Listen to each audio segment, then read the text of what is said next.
नमस्कार, मैं शीतल पी सिंह, सत्यहिंदी.com पर आपका स्वागत है। नववर्ष में आप सबको बहुत-बहुत बधाइयाँ। हम लोग अनेक कार्यक्रमों में वैसे दे चुके हैं, लेकिन ये कार्यक्रम एक विशेष है। हमारे मित्र पंकज पचौरी बहुत बार हमारे कार्यक्रमों में आते हैं, आप उनसे परिचित हैं और आप बार-बार अपने संदेशों के ज़रिए इस बात को हमारे पास भेजते रहते हैं कि उनको हम ज़्यादा से ज़्यादा उनसे बात करने की कोशिश करें और आपके पास उनसे जो बातचीत से निकलता है उसको प्रस्तुत करें। संयोग से वो मिल गए हैं और क्योंकि उनकी यात्राएं काफ़ी होती रहती हैं तो उनका समय बचाना और कार्यक्रम रिकॉर्डिंग के लिए उनको पकड़ना थोड़ा सा दौड़ भाग रहती है, लेकिन वो हैं तो उनका स्वागत है।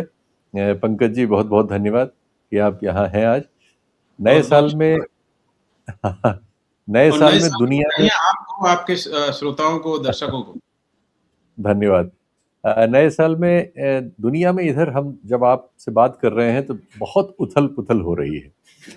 ट्रम्प साहब ने अभी न्यूयॉर्क टाइम्स को एक इंटरव्यू में ऐसी बातें कह दी हैं जो मतलब इस तरह की राजनय में इससे पहले कोई इस तरह का नेता इस स्तर पे नहीं था। यानी अमेरिका से या यूरोप से लोग इस तरह की बहुत दूसरे लोग ऐसी बातें करते थे, लेकिन उन्होंने ऐसी बात की है। वो उनका कहना है कि जो वो सोचते हैं, जो वो सही समझते हैं, जो वो चाहते हैं वही अंतिम सत्य है। और नाटो को उन्होंने लगभग खारिज कर दिया, यूरोप से रिश्तों को खारिज कर दिया। वेस्टर्न हेमिस्फेयर के बारे में तो उनके प्रशासन के सारे लोग उसको अपनी प्रॉपर्टी की तरह बता रहे हैं। वेनेजुएला के बारे में वो कह रहे हैं कि जब तक हम चाहेंगे रहेंगे, हमारा मन है। और इस तरह की बातें सब अजीबो-गरीब मतलब इस राजनय में इस स्तर पे हो। ये सही है कि दुनिया में एक ध्रुव तो अभी उस तरह से नहीं है, लेकिन फिर भी उनके पास अभी सामरिक और आर्थिक दोनों में बढ़त है उनके पक्ष में। इसलिए वो कुछ चीज़ें उस हेमिस्फेयर में और दुनिया में और ज़्यादा हिस्सों में भी, ईरान में भी हाल में उन्होंने बमबारी की थी, तो वो अभी कुछ वर्षों तक तो ऐसा लगता है कि ये सब चीज़ें कर सकते हैं। दूसरे वो ताइवान में चीन को अभी भी रोकने में सफल हैं एक हद तक, या चीन अपने समय का इंतजार कर रहा है। रूस के मामले में उन्होंने इस समय जब हम आप बात कर रहे हैं, रूस के 2 तेल वाहक जहाज उन्होंने वेनेजुएला से तेल लाते हुए पकड़ रखे हैं, जिसको लेके थोड़ा-सा तनाव है इन दोनों के बीच।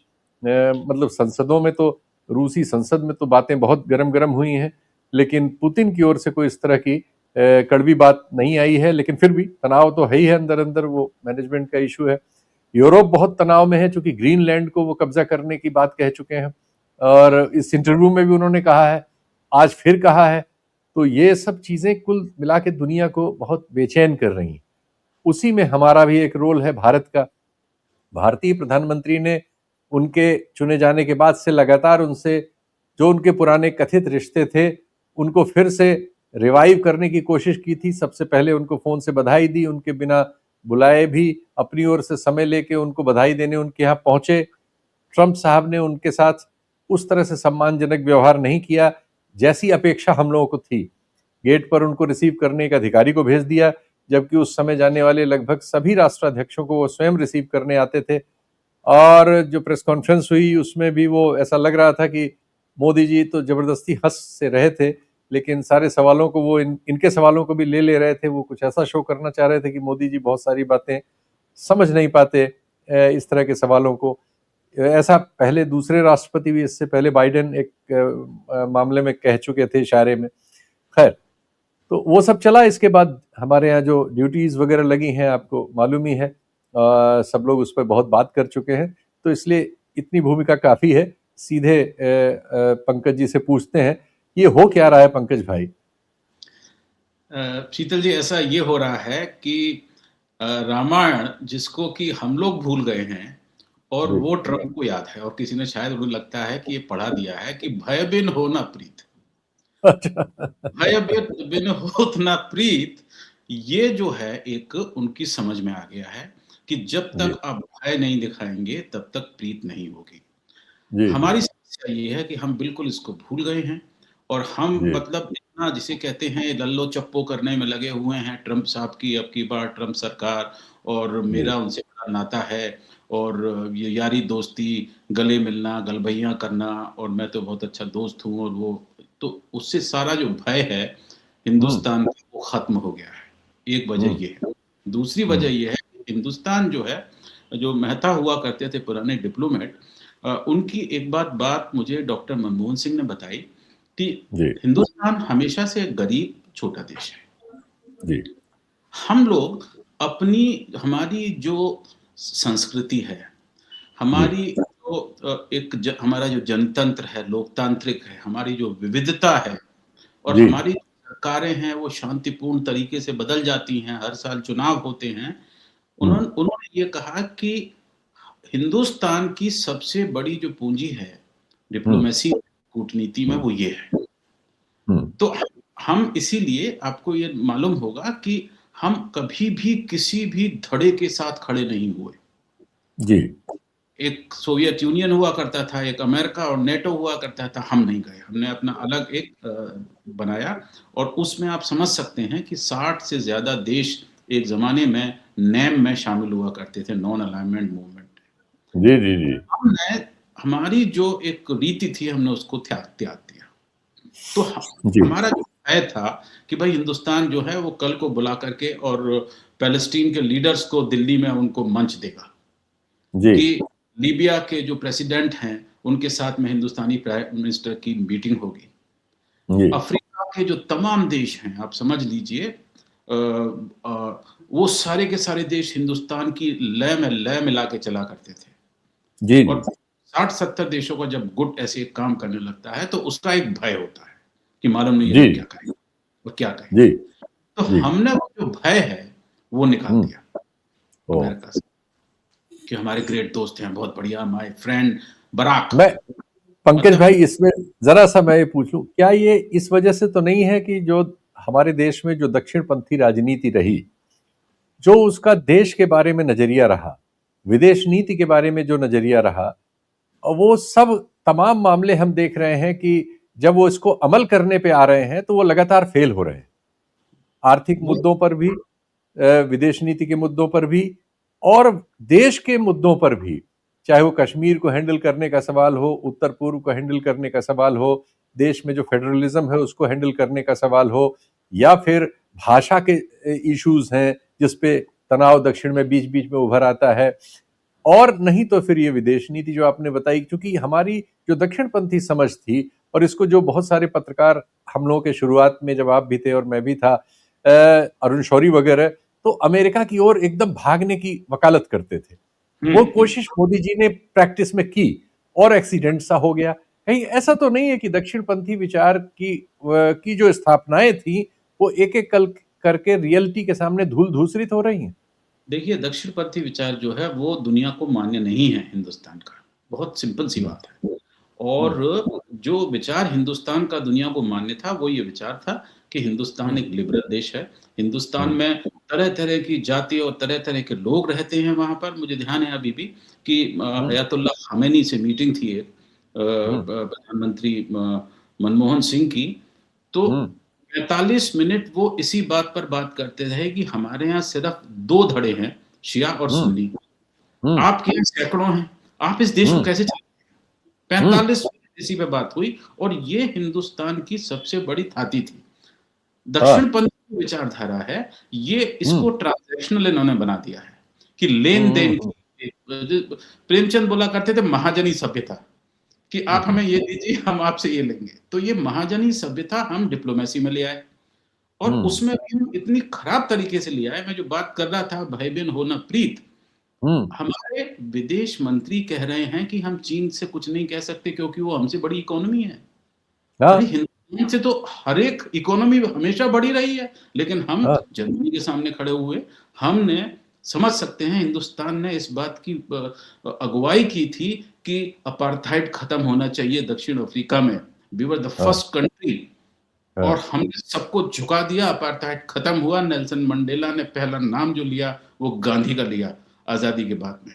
और हम उस गांधी को अब मोहनलाल, मोहनलाल बोलते हैं आजकल। हम्म, तो ये जो हमारी जो एक शक्ति थी, हमारी जो पूँजी थी, जो ये नेहरू गांधी पटेल इनके ज़माने से चली आ रही थी, वो हमने ज़ाया कर दी।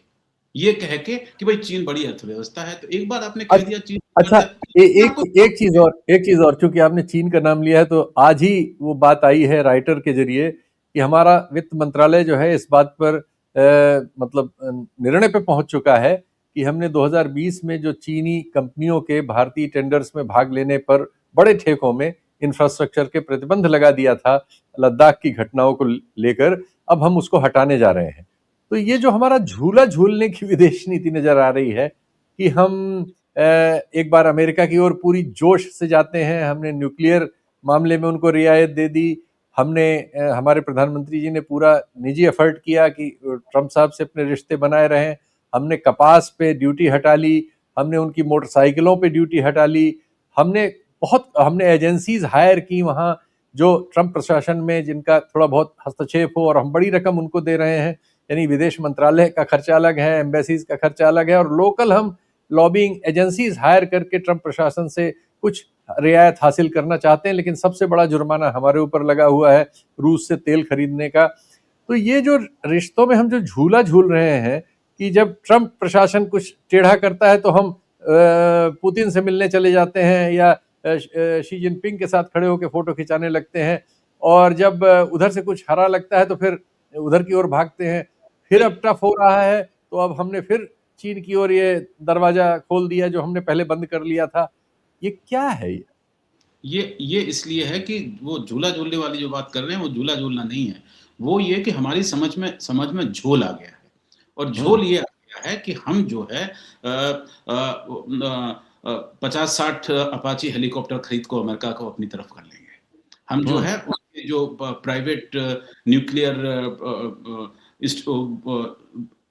पावर बनाने वाली जो यूनिट्स हैं उनको पैसे दे करके वेस्टिंग हाउस और ये जीई वगैरह इनको अपनी तरफ कर लेंगे। तो मैंने वही बोला कि ट्रांजैक्शनल जो है ये काम नहीं करता, क्योंकि अमेरिका के साथ में आपका जो कुल ट्रेड है वो आपकी जीडीपी का 1% है।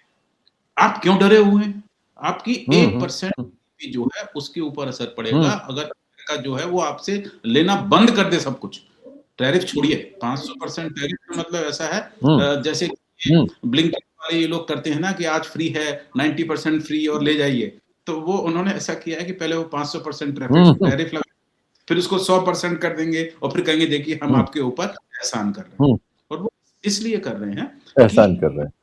कूटनीति के जो पिलर्स थे कि हम किसी की बात में हाँ नहीं मिलाएंगे। यूनाइटेड नेशंस में चीन गया, आज चीन ने यूनाइटेड नेशंस में वेनेजुएला का मामला उठाया, हिंदुस्तान को उठाना चाहिए था, और हिंदुस्तान उठाता तो अमेरिका डरता कि यार ये तो अब यहाँ पर न्यूयॉर्क में आ गए और ये यूएन में मेरी बात उठा रहे हैं। तो हमने जो भय था इस बात का कि आपके पास में एक मॉरल राइट है, हमने वो सारी मॉरल राइट छोड़ दी। अब आप देखिए, अगर आप पिछले 1 महीने के अखबार उठा के देख लीजिए अमेरिकन, चाहे वो वॉशिंगटन पोस्ट हो, न्यूयॉर्कर हो, न्यूयॉर्क टाइम्स हो, उसमें सारी की सारी जो रिपोर्ट आई हैं वो ये आई हैं कि हिंदुस्तान में लोग जो है वो क्रिसमस के पंडालों पर गुंडागर्दी कर रहे हैं। ये बहुत बड़ी बात है।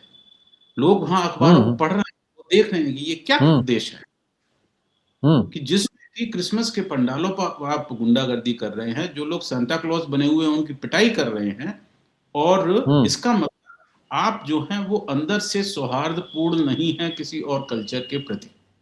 हाँ, तो उसमें सबसे बड़ी बात है कि जो लोग हैं विदेश में बैठे हुए हैं वो इस तरह की खबरों को हिंदुस्तान के बारे में पढ़ते हैं कि बीजेपी का एमएलए जो है या उसका जो नेता जो है जो कि जेल में बंद था, रेप के चार्जेस में वो बाहर आ गया।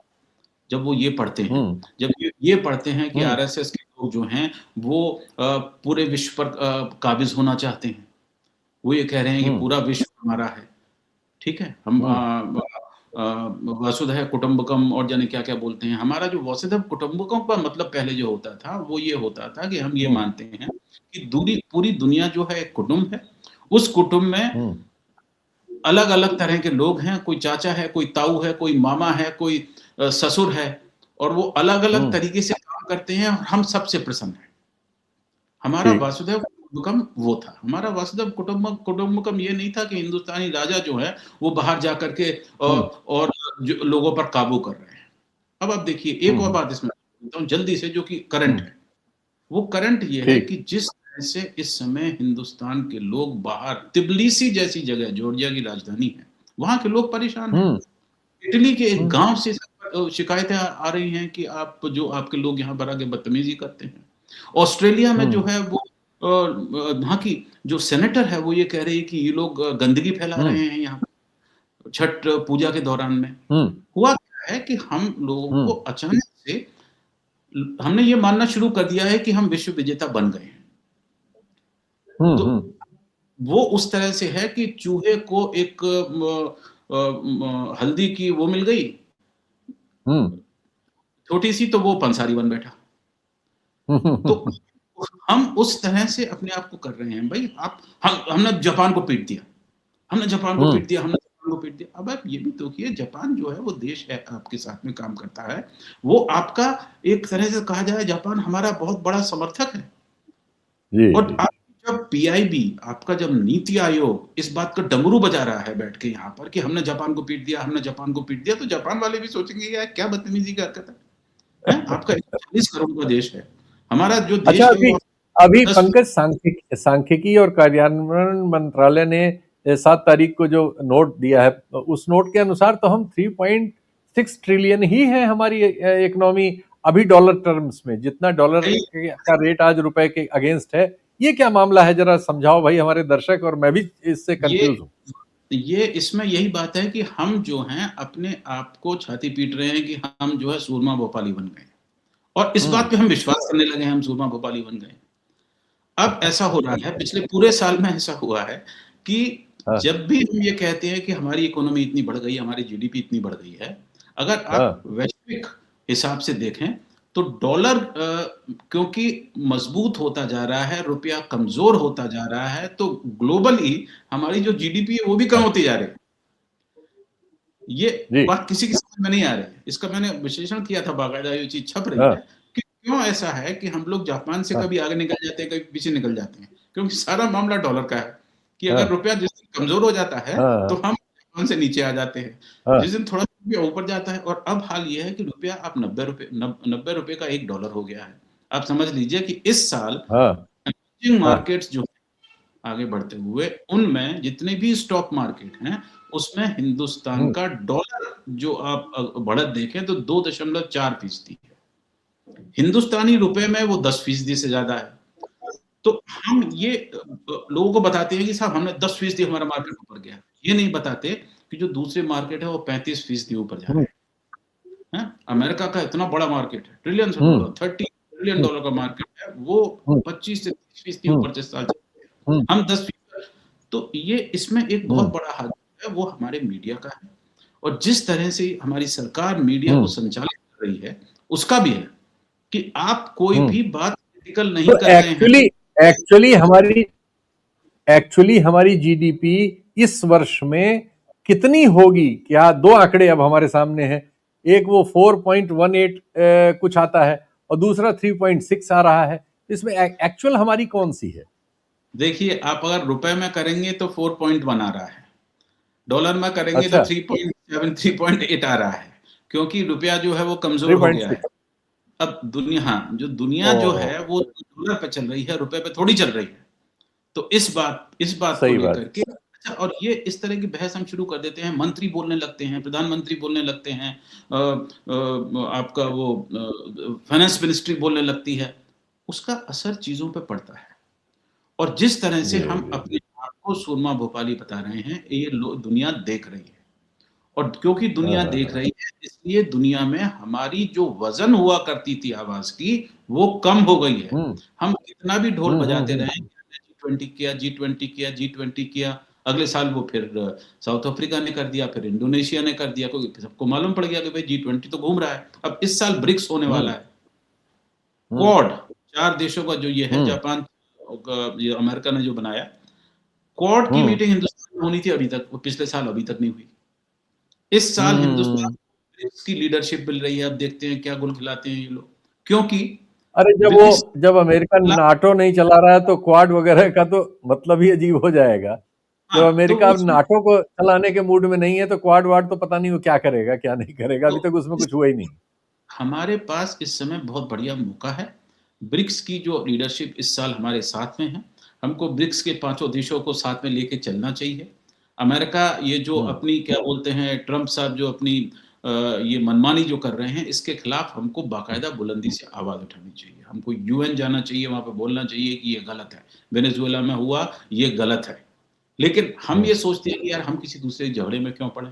ये सोच लीजिए, हुँ, अगर एक हुँ, बुली है, वो किसी को मार रहा है, हमने आपने हम दोनों हुँ, गाँव से आते हैं, छोटे कस्बों से हम दोनों हुँ, आते हैं और वहाँ पर हाँ, बड़ा क्लियर है कि आप कॉलेज में हैं या स्कूल में हैं और कोई हाँ, बुली किसी को मार रहा है और अगर आप उसके हाँ, खिलाफ खड़े नहीं हुए, तो कल वो आपको मारेगा। जी। मोटी-सी बात हुँ, है हुँ, और हमने हुँ, उस हुँ, बुली हुँ, से हुँ, हम हुँ, Trump my friend, Trump my हुँ, फ्रेंड, माय डियर फ्रेंड। अरे! आपको कोई विदेश हुँ, हुँ, विदेश का प्रधानमंत्री या प्रेसिडेंट डियर फ्रेंड कह देता है, तो देश में इतना बड़ा वो हो जाता है कि हाँ, हाँ, हाँ, बवाल हो गया। अरे! वो तो हर एक डियर फ्रेंड होता है भाई, जो भी चुन के आता है, वो डियर फ्रेंड ही होता है। वो कुर्सी को डियर फ्रेंड वो व्यक्ति को जी, डियर जी, फ्रेंड नहीं जी। जी, जी, जी, जी। व्यक्ति को डियर फ्रेंड बोलते होते तो 12 साल तक आपके अमेरिका में घुसने पर प्रतिबंध अमेरिका ने नहीं लगाया होता। और जी, खास बात जी। है, उस 12 साल में डेमोक्रेट सरकार भी थी वहाँ पर और वहाँ पर रिपब्लिकन सरकार भी थी। रिपब्लिकन भी थी। जी। तो इसका हुँ, हुँ, मतलब व्यक्ति की तरह वो आपको अपने देश में आने नहीं देते। आप एक कुर्सी पर बैठे हुए हैं, उस कुर्सी की वजह से वो आपको फ्रेंड भी बोलेंगे, वो आपको सब कुछ बोलेंगे, आपको बिठाएँगे, आपको खाना खिलाएँगे, आपके सामने बाकायदा परेड होगी, क्योंकि वो हिंदुस्तान का एक प्रतिनिधि, उनका सरकार का प्रतिनिधि जो है और सरकार का सबसे उच्च अधिकारी सीईओ टाइप जो है, वो वहाँ पर है, तो उससे करते हैं। हम उससे गफलत में पड़ जाते हैं और हम ये सोचते हैं कि साहब हमने तो विश्व विजय कर ली। ऐसा नहीं है और अगर ऐसा है भी, आप चीन से सीखिए। कभी आपने ये देखा कि चीन ने ये बोला हो कि साहब हमने अमेरिका को इसमें पछाड़ दिया? हुँ। बीवाईडी की जो कंपनी है इलेक्ट्रिक कार बनाती है, उसने पिछले साल 2025 में दुनिया की सबसे बड़ी इलेक्ट्रिक कार बनाने वाली कंपनी वो बन गई है, लेकिन हुँ। कोई भी ऐसा स्टेटमेंट नहीं है कि हमने टेस्ला को पछाड़ दिया। जी, जी, जी, जी, जी। जी। मतलब कंपनी ने भी नहीं बोला, सरकार की तो बात छोड़ो। हुँ, हुँ। कंपनी हुँ, ने भी हुँ, नहीं बोला। हुँ, हुँ, हुँ। कभी भी चीन ने ये नहीं बोला कि हम दुनिया के सबसे बड़े स्टील प्रोड्यूसर हैं। वो तो काम कर रहे हैं अपना, हमें तो हुँ। काम करना है भाई। हमको सड़कें बनानी है, हुँ, हमको हुँ, हुँ, स्लैब हुँ। चाहिए, हमको हुँ, हुँ। सीमेंट चाहिए और वो सबसे बड़े प्रोड्यूसर एक-एक करके बनते जा रहे हैं हुँ, और हुँ, ये हुँ, हुँ। उनकी ताकत है। ये उनकी ताकत है और जिसकी वजह से वो यूएन में जाके खड़े हो रहे हैं। ये उनकी ताकत है कि शी जिनपिंग के लिए वो कहते हैं, "oh! He is a good man and I am going to go and meet him." आप समझिए, एक तरफ वो कह रहा है कि हुँ, मैं हुँ। Xi I am looking forward to my meeting with Xi Jinping, okay और दूसरी हुँ, ओर हिंदुस्तान से हुँ। आपकी दोस्ती हो गई। तो हुँ। ये स्कूल में होता है ना कि आपका बेस्ट फ्रेंड बीएफएफ उससे आपकी कुट्टी हो गई है, तो आजकल कुट्टी चल रही है। उनका हाँ। सेक्रेटरी बोल रहा है, कॉमर्स सेक्रेटरी ने बोला कि इनको बोला गया कि आप ट्रम्प साहब से बात करके मोदी जी और वो डील जो है ट्रेड डील उस पर बात कर लीजिए। इन्होंने फ़ोन नहीं किया क्योंकि इनकी कुट्टी हो गई थी। हाँ, तो ग्लोबल ग्लोबल सिनेरियो क्या देख रहे हो पंकज इस साल? टोटल अब आप जो वापस लौट के आते हैं, हिंदुस्तान को छोड़ते हैं, we have become a very big player जिसे कहते हैं, हम बहुत छोटे जी, एक प्लेयर बन गए हैं ग्लोबली। जी। ग्लोबल जो उसमें है सबसे बड़ी बात इस समय ये है कि अ, अमेरिका और ट्रम्प जितनी भी मनमानी कर रहे हैं, उतनी ही ज़्यादा शक्ति वो इस समय चीन को दे रहे हैं। क्योंकि ओह! यूरोप में उस शक्ति को लेने वाला इस समय कोई नहीं है क्योंकि यूरोप की शक्ति नेटो से आती थी। वो एक हुँ, मिलिट्री अलायंस था। वो हुँ, मिलिट्री अलायंस पूरी तरह से यूक्रेन में फेल हो गया। हुँ, लगातार बमबारी हो रही है और हुँ, इसी मुद्दे पे हो रही है कि यूक्रेन नेटो का सदस्य बनेगा कि नहीं बनेगा। हुँ, पुतिन ने साफ-साफ कह दिया कि ये नहीं बनेगा ओवर माय डेड बॉडी और उन्होंने हुँ, बम्बार्डमेंट शुरू कर दिया और हुँ, नेटो जो है वो एक तरह से अब बिल्कुल जैसे मृतप्राय है। हुँ, तो हुँ, हुँ, वो एक पावर ब्लॉक खत्म हो गया। हुँ, अब आपका दूसरा पावर ब्लॉक क्या बचता है? हुँ, चीन और रूस। ये एक हुँ, नया पावर ब्लॉक बन रहे हैं, हुँ, ठीक? और इसीलिए हुँ, आपने देखा कि लगातार हल्ला इसी बात पे है कि आप रूस का तेल खरीदना बंद कर देंगे। किसी हुँ, भी हिंदुस्तान के इकोनॉमिस्ट में, डिप्लोमेट में, चाहे रिटायर्ड हो हम्म, चाहे वो, उसमें इतनी हम्म, हिम्मत नहीं है कि वो ये कह सके कि इस हम्म, तरह की बात है वो फ्री हम्म, मार्केट के खिलाफ है। हम्म, फ्री मार्केट की वजह से अमेरिका जो है वो पैदा हुआ, और हम्म, अमेरिका जो है वो इतनी बड़ी अर्थव्यवस्था है, वो फ्री मार्केट से है। आप किसी से भी हम्म, नहीं कर सकते कि थर्ड पार्टी से हम्म, आप ये खरीदें और ये ना खरीदें। कैसे आप कह सकते हैं? हम्म, हम्म। सरकार कह सकती है? नहीं कह सकती है। तो तो क्या, इस लेकिन इसलिए क्या सैनिक रूप से सैनिक और मैं ये पूछ रहा था, क्या सैनिक रूप से अभी रूस और चीन इस हालत में है कि वो अमेरिका के इस तरह के मामलों को, जैसा उसने वेनेजुएला में किया, कल को वो कोलंबिया में कर सकता है, क्यूबा में कर सकता है, करना चाहता है, बोल भी रहा है, क्या ये लोग इसमें से, इनमें से किसी की रक्षा कर पाएंगे, या ईरान पे कर दे? ईरान पे अभी उसने किया भी था इसराइल के लिए। तो अभी तक ऐसा लगता है कि अमेरिका जो चाहता है वो करता है, और ये लोग उसके बारे में बोलते तो हैं, चीन और रूस, लेकिन अभी ये कहीं नहीं हुआ कि इन्होंने भी जैसे 71 में हुआ था कि उनका 7वां बेड़ा आ रहा था तो रूसी पनडुब्बियां आके उन्होंने हमारे हिंद महासागर में और सब में अपनी उपस्थिति जता दी थी, और ब्रिटिश फ्लीट और 7th फ्लीट फिर रुक गया था जहां था। वो परिस्थिति अब नहीं दिखती। तो क्या ये फर्क आ गया है कि अमेरिका बहुत ज्यादा ताकतवर हो चुका है सामरिक रूप से, और ये जो दोनों हैं मिलके भी इस लायक नहीं है कि अभी कहीं नहीं, किसी देश में देखिए, उसकी अपने हितों की या दुनिया के हितों में किसी की रक्षा कर सके?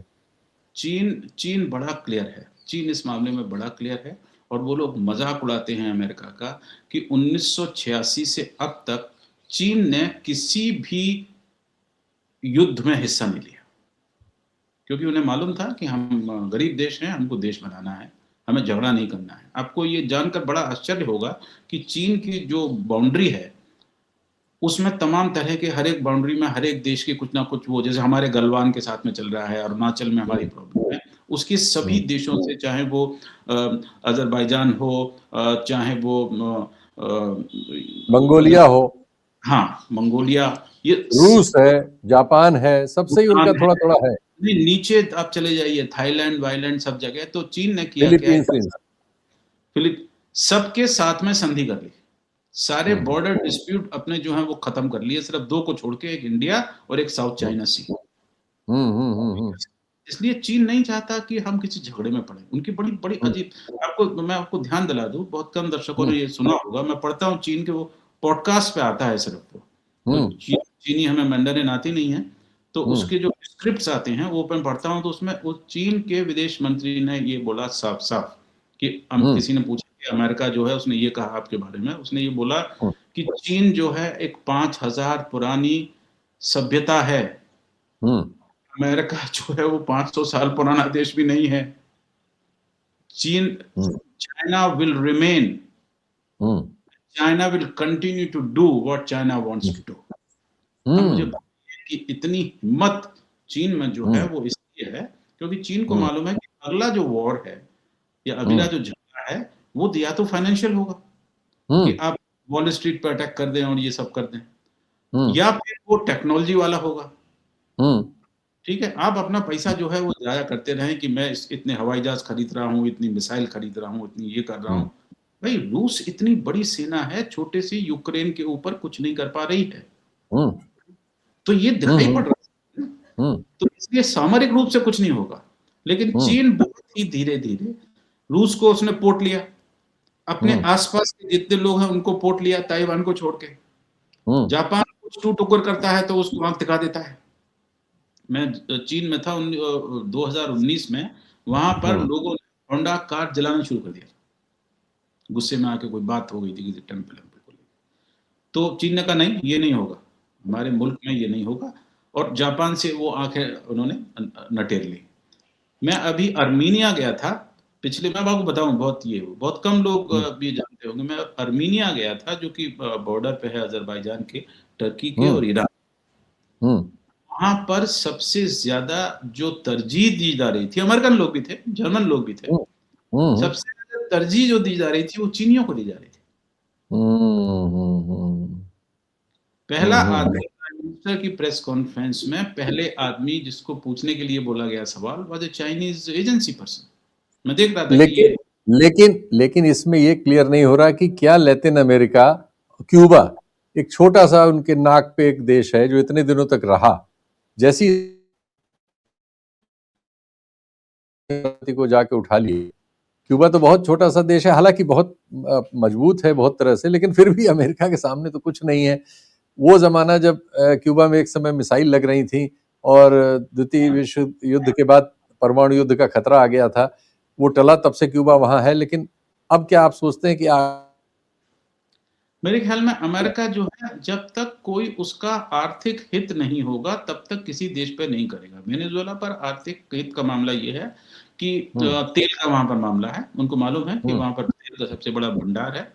बहुत कम लोगों को ये मालूम है कि वेनेजुएला का जो तेल है वो इतना गाढ़ा है कि दुनिया की कुछ ही कंपनियां उस तेल को आपकी कार के लायक बना सकती हैं।